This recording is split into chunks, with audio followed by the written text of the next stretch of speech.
광주 교육대학에서 직전 총장, 그러니까 지난 2016년까지 총장님을 역임하셨는데요.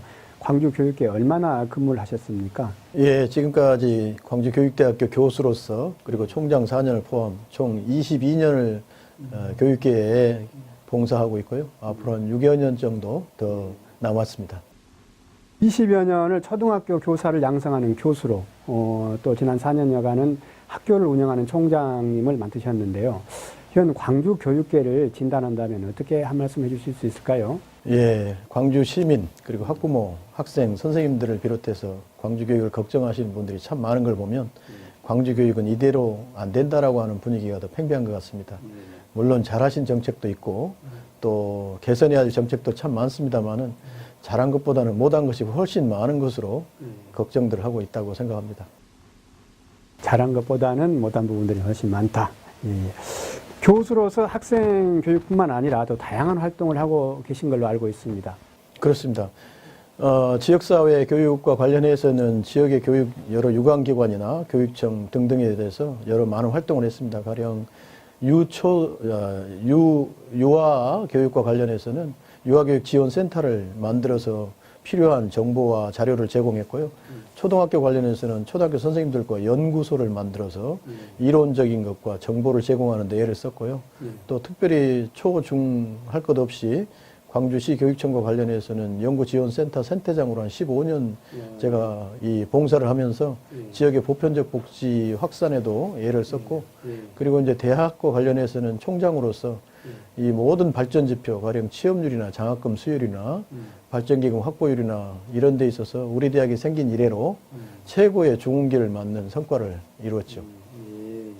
뿌듯하시겠습니다. 예, 물론 그 이외에도 뭐 여러 가지 프로그램, 예컨대 학습 보조교사제를 만들어서 학업 성적이 부진한 초등학교 아이들의 성적, 즉 학습력 제고나 또 교직 인성 프로그램이나 어린이 역사 체험 프로그램을 통해서 우리 지역의 역사 인식과 또 예술적인 심미안을 이렇게 제고하는 데도 좀 기여했다, 이렇게 말씀드릴 수 있습니다.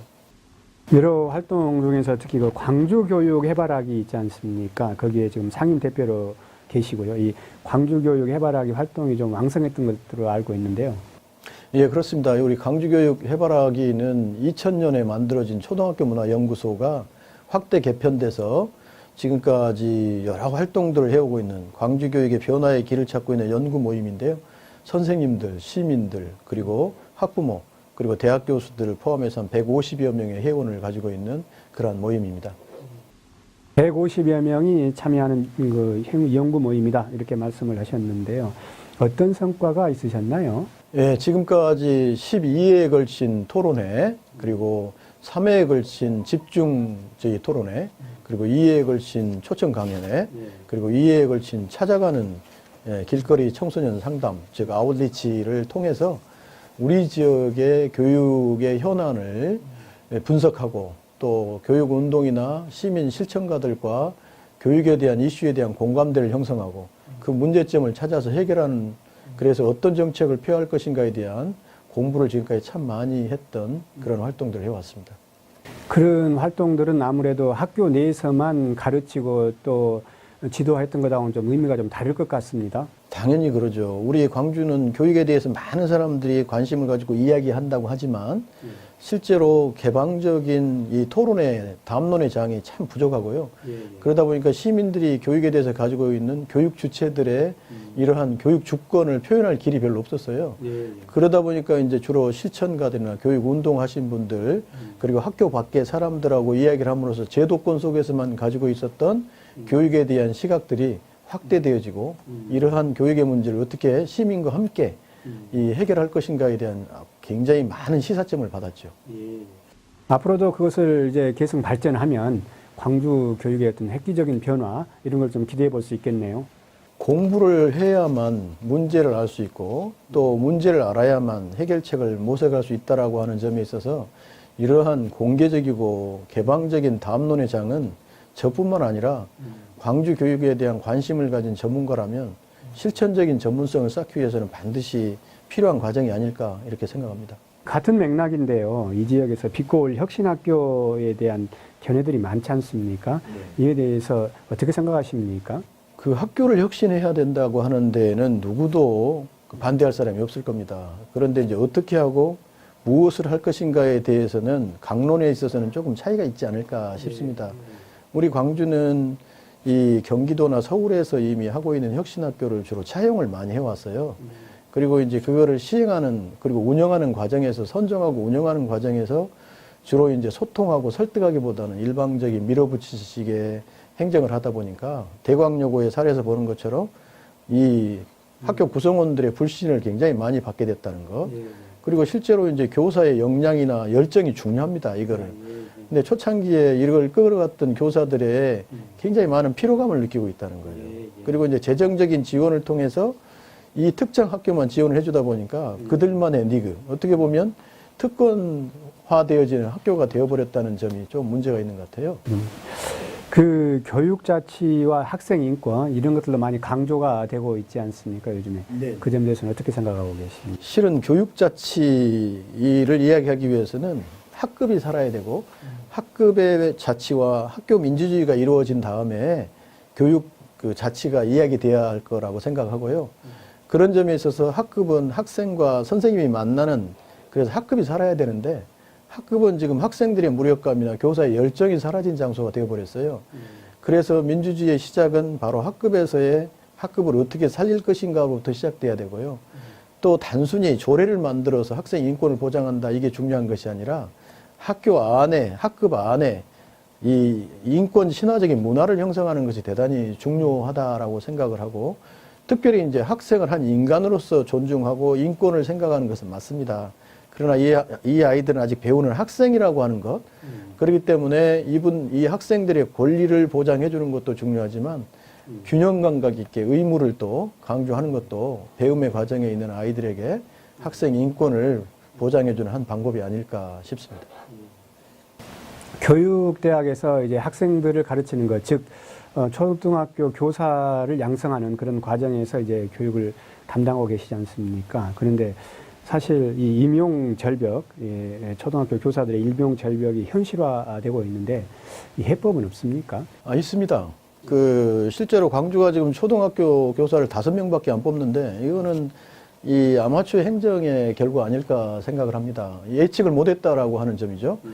OECD 기준으로 실제로 학급당 학생 수를 줄이는 것, 이것도 한 방법일 수가 있고요. 그리고 지금 학교에 필요로 하는 전문 인력이 많습니다. 예컨대 요즘은 그 진로 진학을 맡아야 되거나 아니면은 워낙에 학교 폭력이 많이 나니까 이 학교 폭력에 학교 행정이 거의 올인하다시피 해버려요. 그러다 보니까 이 학교 폭력을 전담해 줄, 즉 상담이나 진로 진학이나 학교 폭력을 전담해 주는 이 전문 교사가 또 필요한 시점이에요. 그것뿐만이 아닙니다. 예컨대 교사 안식년제를 하거나 해외 파견을 하거나 순환 근무제를 하거나 이러한 여러 가지 방법을 통해서, 그리고 예컨대 수석 교사만 하더라도 교직 경력이 올라간 사람은 수업 시수를 좀 줄여주는 방법을 통해서 이러한 사람들을 더 신규로 많이 확보할 수가 있어요. 그래서 이 예산이 문제지 이 뽑는 것은 인원이 더 필요하다라고 이야기할 수 있습니다. 예, 광주시 교육감 후보로 종종 거론이 되고 있습니다. 어떻게 생각하십니까? 예, 교육감 후보로 이렇게 거론해 주셔서 대단히 감사하고요. 근데 개인적인 욕심은 하나도 없습니다.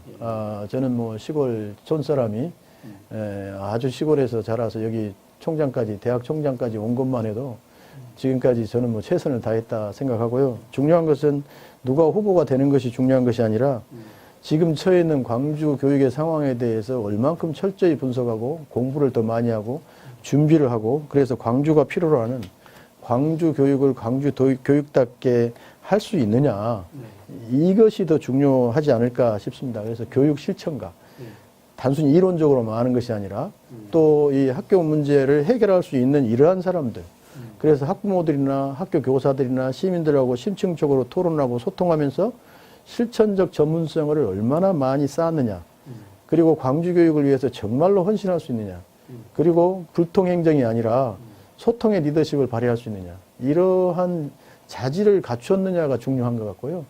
이제 그러한 자질을 갖췄을 때 교육감 출마 여부는 그때 판단해도 늦지 않지 않을까 싶습니다. 우리 광주 시민들에게 하시고 싶은 말씀 있으면 한 말씀 해주십시오. 도시의 흥망성쇠는 무엇보다도 교육에 달려있다고 합니다. 교육은 인재를 만들고 인재는 미래를 만들기 때문입니다. 따라서 광주의 흥망성쇠 역시 광주 교육을 어떻게 하느냐에 달려 있습니다. 광주 교육, 많은 시민과 교육자와 그리고 학부모 여러분들이 학생들까지 걱정하고 있는데 이러한 걱정 없는 광주 교육을 만들기 위해서는 무엇보다도 사람 중심의 인간 교육을 해야 합니다. 그것이 평등이 되었건 수월성이 되었건 획일주의를 탈피하고 개개 학생들에 맞는 맞춤형 다양성 교육으로 나가야 합니다. 뿐만 아니라 교실에서는 무엇을 해야 할지도 어떻게 해야 할지도 모르고 방치되어 있는 우리 학생들의 무기력감, 열정이 식은 우리 선생님들의 열정을 다시 회복해 줘야 합니다.